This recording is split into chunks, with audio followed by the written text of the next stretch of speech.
Bom dia, gente, tudo bom? Está começando aqui mais um TV Síntese semanal, o nosso encontro de toda semana com a equipe da redação do Telesíntese. Eu sou o Rafael, comigo está aqui a Miriam Aquino. Tudo bom, Miriam? Foi corrida a sua semana? Bom dia, tudo bom? A minha não, mais é de vocês, né? E da Carol aqui em Brasília, ela tá ralando muito, né? Mas vamos lá, a nossa semana, faz aí um resuminho aqui sobre o que a gente vai falar, por favor. Exatamente. Eu queria falar sobre três temas hoje, que vai ser, né, a respeito do tema mais quente da semana, o que mais movimenta o Brasil, que foi o PL das fake news. Falar também da cautelar da Anatel a respeito do bloqueio de chamadas em massa e da Oi também, né, do andamento do processo da Oi. Vamos começar pelo PL das fake news, Miriam. Depois de Legal. muitas idas e vindas, né, Ele, finalmente o Orlando apresentou o substitutivo definitivo, que vai ser votado na terça-feira que vem. Na verdade, assim, Rafa, eu tenho muito mais perguntas sobre o PL que eu tenho acompanhado só as leituras, eu acho que é importante, né? Eu fico um pouco ainda com algumas dúvidas, e aí eu queria, talvez você que está no dia a dia conversando com o cara o tempo todo, ela que está fazendo uma produção muito legal, muito, né, completa, eu já te farei algumas perguntas, mas assim, no Congresso a gente nunca pode falar que é uma versão definitiva, tá? Porque até que ele seja aprovado, muita coisa acontece. Mas, de qualquer forma, se você puder, assim, eu queria entender primeiro o seguinte: o PL das fake news, né, que foi batizado e tal, ele se acelerou por conta da ação do ministro, claramente do ministro da Justiça, mas ele trata o quê? Tem muita gente que está falando que é o PL que está fazendo censura, há campanhas, principalmente das igrejas, falando que ele vai proibir manifestação religiosa e tal. Eu queria que você pudesse me falar assim, do que o PL se trata, o que o projeto de lei está tratando. Eu acho que já seria mais tranquilo para mim. Por favor, Rafa. Tá, vamos lá. Quem entende tudo desse assunto é a nossa excelentíssima Carol, como você bem relatou aqui. De repente, ela pode voltar também semana que vem. Ela vem aqui com a gente, explica melhor em detalhes o que foi aprovado, né? E o que ficou de fora no fim da versão final. Mas, grosso modo, assim, o PL das fake news, o PL 2630, ele define aí algumas obrigações e deveres de usuários na internet e principalmente das plataformas, né? Ele endereça as questões da moderação e de que forma as plataformas têm que responder imediatamente à justiça ou à retirada de conteúdos que são considerados nocivos para a democracia no Brasil e como tratar as fake news, entendeu? Então, assim, ele procura mirar a desinformação e a moderação de forma a que discurso de ódio não se propague na internet. Acho que é esse que é o ponto. Agora, Assim, já. o projeto prevê alguma punição para o usuário manifestar, por exemplo, se manifestar sobre alguma Preveu, coisa ou não? ele prevê a punição para quem pratica de forma perene e insistentemente a desinformação. Entendeu? Então, ele prevê realmente isso de punir o usuário que espalha isso de forma conscienciosa e à torta direita, tá? Entendi. É, Então, na verdade, assim, se eu falar, se eu quiser xingar alguém, eu não seria punida, mas se eu pagar para xingar alguém por muito tempo, eu seria punida. Seria isso. exatamente. Uma coisa é você, uma conta, vai lá e faz isso uma vez, tal. Dependendo do teor, evidentemente, você vai receber um alerta ou aquele conteúdo, se for um conteúdo preconceituoso, nocivo, criminoso, vai responder pelo crime que você está cometendo de ódio. Agora, o PL do Fake News fala, olha, se você criou 100 contas automatizadas, você pegou um programinha lá que criou as 100 contas e essas 100 contas estão transmitindo o mesmo conteúdo, aí você já está profissionalizando a disseminação da informação falsa e aí você vai ter alguma punição, tá? Ok. Além das plataformas, e fala assim, e as plataformas têm que ser responsáveis e capazes de identificar isso, de identificar esse tipo de atitude, esse tipo de ação automatizada e tirar do ar, independentemente da conversa aí com o cliente final, entendeu? Ok. E aí o grande debate, tá, isso aí eu entendi. E aí o projeto de lei define quais seriam os temas que estariam passíveis de uma fiscalização sobre assim, o projeto fala ó, o que é discurso de ódio. Entendeu? Se eu xingar você na internet, não necessariamente eu vou estar fazendo discurso de ódio. Aí define lá, eu li lá, é terrorismo, são questões ligadas à criança, adolescência, Uhum. classifica lá o que se entender, ações contra saúde, vigilância de saúde também está lá. Quer que eu leia? Eu leio aqui para a gente rapidinho. Ó. Crimes contra o Estado Democrático de Direito, atos de terrorismo ou preparatório de terrorismo, crime de induzimento, instigação ou auxílio a suicídio e automutilação, crimes previstos no Estatuto da Criança e do Adolescente, de incitação a práticas contra as crianças e adolescentes, apologia a fato criminoso ou autor de crimes contra crianças e adolescentes, crime de racismo, violência contra a mulher e infração sanitária por deixar de executar, dificultar ou opor-se à execução de medidas sanitárias quando sob situação de emergência em saúde pública de importância nacional.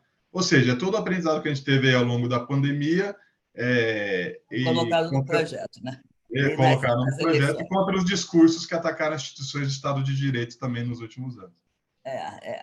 Assim, me parece muito resultado do momento que o Brasil vivenciou, mas talvez tenha outras coisas que aconteçam no futuro que eu não sei se a legislação vai endereçar, mas enfim, aí só o futuro vai poder dizer, né? Agora, eu acho que a grande questão para mim, que eu acho que é o grande, além da definição do que pode ou não pode ser punido pela internet, pela manifestação na internet, eu acho que o grande debate, aí para mim que é muito importante, é a questão de que as plataformas sociais passam a ter uma supervisão do seu autocontrole.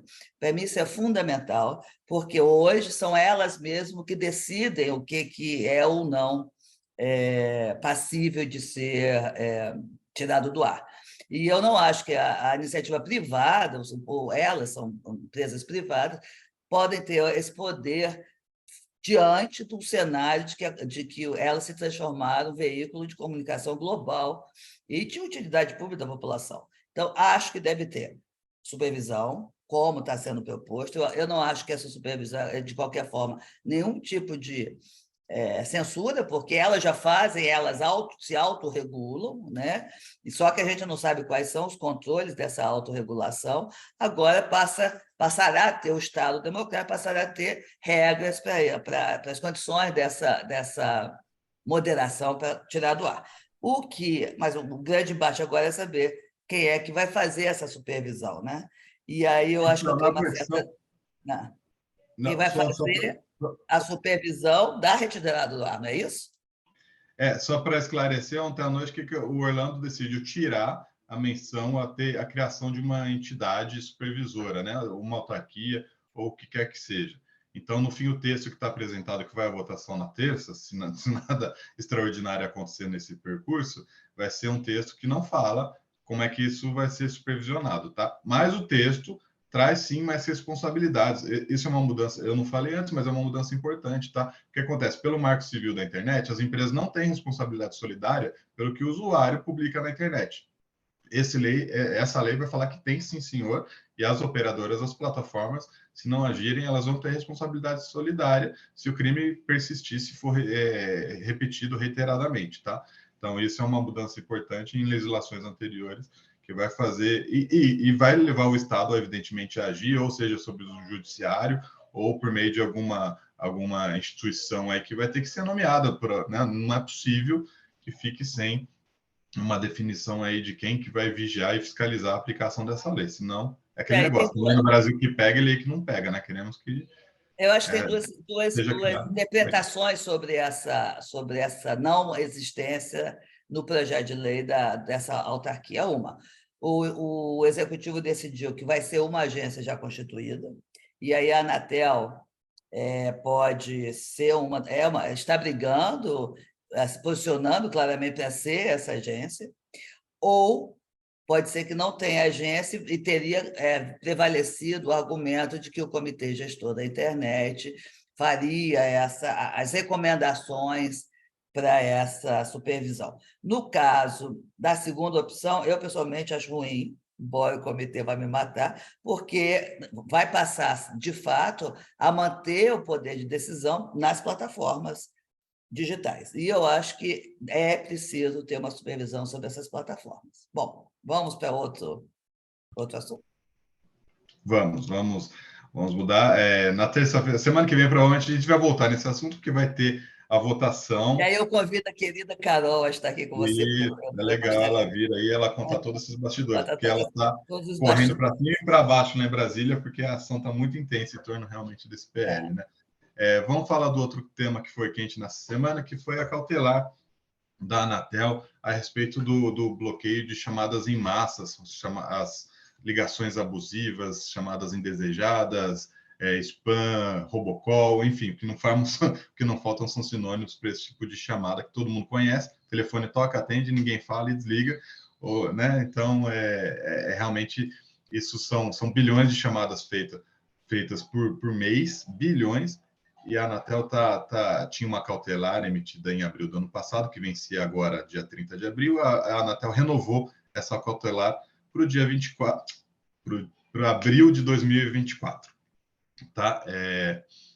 Diga, Bom, Miriam, há antes que duas eu coisas falar. importantes aí que eu acho. A primeira, a Anatel não pode se desmoralizar nessa decisão que já está há um ano, então, por isso, ela está ampliando a decisão, porque a tecnologia é implacável, né? Me falaram lá na Anatel que muitas das ligações já estão vindo do exterior, quer dizer, já tiraram os robocalls daqui para ir para o exterior para poder fugir das regras, então é complicado. Mas o fato da Anatel ter estendido essa decisão para todas as empresas, primeiro, acho que a gente vai ter muita gente que vai reclamar, né? Porque você tem empresas, a gente não sabe, mas tem 12 mil empresas de banda larga no Brasil, estou entendendo que todas elas vão ter que fazer. São Vão ter que empresas fazer. de telefonia fixa e de serviço móvel pessoal, de telefonia móvel, da 1.191 empresas. Só as que têm a licença de telefonia fixa. Quem tem licença Telefonia, de isso. banda... Fixa e móvel, Não, mas mesmo assim são 2 mil empresas, né? A gente precisava É. ver quem são essas empresas, né? Obviamente tem SPs aí consolidados, mas é um investimento que eles vão ter que fazer na rede para identificar e certamente vai ter e o procedimento é bem rápido, né? Junho que eles têm que adotar, então a corrida vai ser grande. Aí a gente precisa até ouvir um pouco o mercado para ver como é que eles vão fazer isso, né? E a outra coisa, Rafa, além disso, a Anatel vai fazer o tal do steer shaking, que eu acho bonitinha a palavra, mas eu não me lembro mais qual é o impacto disso. Pode explicar para a gente? Explico. O steer shaking é um protocolo de identificação e certificação da origem das chamadas. Então, o que acontece? Um robocall usa ali um sistema de spoofing, que é um sistema irregular, para você mascarar quem é que está ligando para o usuário, né? O celular, isso na telefonia fixa, não, né, nem todo mundo tem o BINA, então não importa muito. Mas no celular, todo mundo tem um identificador de chamada, você vê lá que aparece um número, né? A empresa que pratica o spoofing, que faz chamadas em massa, consegue mascarar esse número, consegue enganar o sistema de identificação do celular hoje em dia. O steer shaking é um protocolo que impede ou diminui a possibilidade do spoofing acontecer. E, ao mesmo tempo, é um serviço de utilidade ali para os call centers, né? Então, o que ele faz? Ele permite que a empresa que contratou o call center seja identificada, tá? Então, você não vai receber o telefone, vai ter aquele nome da empresa. Lembra que no começo do ano eles divulgaram a lista das empresas que mais faziam ligações? E lá tinha Que é uma escritório de bobagem, né? advocacia, tinha call center, e ninguém sabia qual era a empresa de fato, né? Ah, Agora, com o Steer Shaking, vai ser possível identificar qual é a empresa que contratou aquele serviço para fazer a ligação. Aí vai aparecer um número de origem, de contato ali dessa empresa, vai aparecer o logo dessa empresa, para ficar bem claro, e vai aparecer até o assunto. Olha, isso aqui é uma ligação de cobrança, é uma ligação para oferta de produto, vai aparecer esse assunto na mensagem. Então, o Steer Shake traz uma característica mais multimídia e traz mais transparência, segundo na avaliação, e realmente, né, dos superintendentes lá da área técnica da Anatel, traz mais transparência para o usuário decidir, não, essa realmente eu quero falar com eles, eu quero atender essa aqui, não quero. E para o call center torna mais eficiente, né? Não adianta você faz uma massa de ligações e ninguém atende, não tem muito sentido isso daí, todo mundo só fica bravo com as empresas, né? Não sei se eu expliquei bem o que é o steer shaking para você. Ficou claro? para mim foi muito claro. É o seguinte: o cara que ligou, fez ligação em massa, eu vou saber quem é, eu vou até atender. né? Eu acho que isso é que é o mais importante. Vamos para a terceira, que já passamos o nosso tempo há muito tempo. Já passamos, só deixa eu também falar uma coisa do Steer Shake. Steer Shaking é um protocolo internacional, então ele passou por algumas adaptações para ser colocado no Brasil, evidentemente. Isso vai ser implantado em pool pelas operadoras, tá? Não é a Anatel orienta o uso desse tipo de protocolo e as operadoras se encarregam de colocar e a Anatel vai supervisionar, tá? Não é uma coisa imposta por regulamento, não, é uma coisa realmente combinada que já está há alguns anos, a Anatel já fez debate sobre isso, já está isso sendo gerido aqui, gestado no Brasil já faz algum tempo. Mas você acha que esse ano ainda sai ou só no ano que vem? Esse ano já devem sair algumas experiências, sim. Ano que vem, segundo o superintendente lá, Gustavo Borges, de controle e obrigações, ano que vem isso já deve massificar. Mas não vai ser a totalidade das ligações. Ele acha que um bom cenário é 60%, 50% das ligações de call center sendo feitas com Steer Shaking daqui a alguns anos. Vamos tá? lá.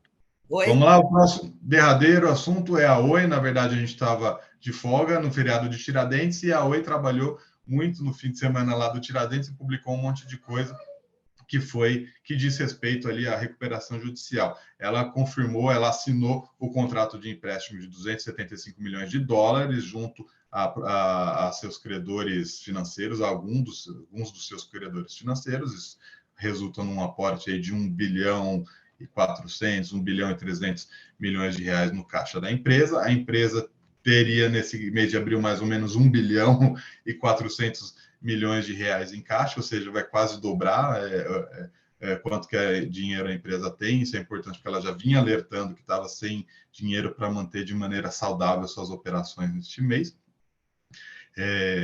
E traz um alívio, um respiro para ela. E teve uma outra coisa, não sei se você quer comentar esse empréstimo antes, mas também teve outra coisa que me chamou a atenção que eu gostaria de falar, Miriam. Você quer comentar alguma coisa desse empréstimo? Não, pode ir lá.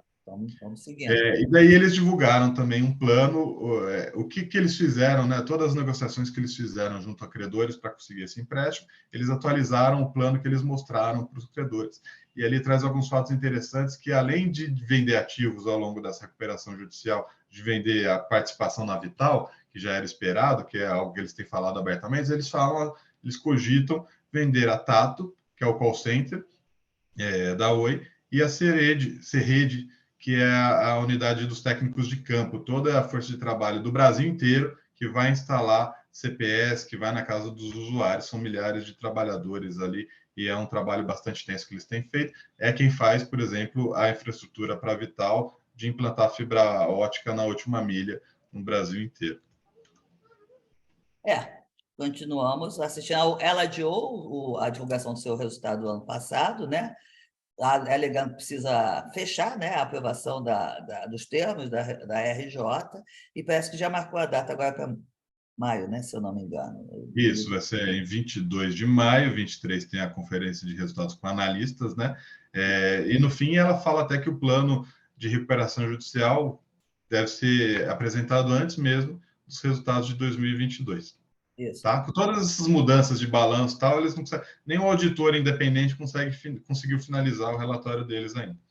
Tá certo. Então, vamos continuar assistindo. Oi é sempre um caso recorrente e continua o debate sobre o que ela deve dar concessão ou o que a União deve lá na arbitragem. Vamos ver como é que se desenrola, né? É isso mesmo. Ok. Obrigado, Miriam. Ótima Obrigada. conversa. Até a próxima Bom semana. fim de semana. A Carol, Bom já estou feriado, avisando 1º que de Carol maio. vai estar aqui. Isso Tá aí. bom? Um abraço. Tchau, tchau. Tchau, tchau, gente.